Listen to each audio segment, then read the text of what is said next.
प्यारे दोस्तों, प्यारे देशवासियों, जरूरी नहीं है कि दौलत ही अमीरी नापने का पैमाना हो। कुछ लोग के पास रिश्ते भी होते हैं, वो प्रेम से भरा होते हैं।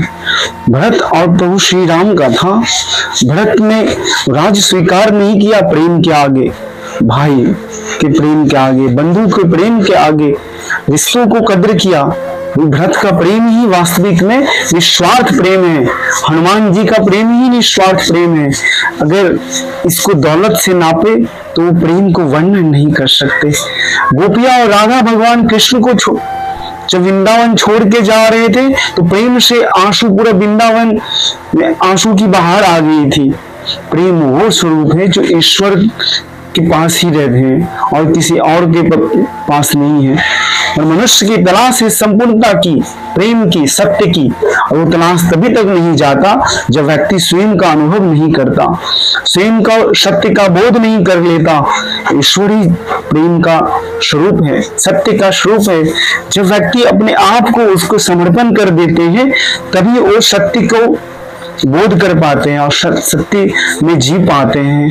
जीवन तो एक दिन छोड़ ही के जाना है, तो जीवन में दौलत, अमीरी ये सब कुछ नहीं है, ये सब एक दिन चले जाना है। बट ईश्वर का प्रेम, समाज का प्रेम, रिश्तों का प्रेम वो है जो जीवन में एक बार मिलता है हर एक मनुष्य को।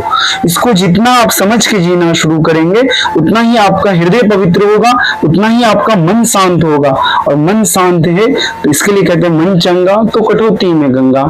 तो मन को शांत, स्थिर और जीवन को बैलेंस करना है तो ईश्वर से के प्रेम से जुड़िए, जो वही सत्य सनातन है।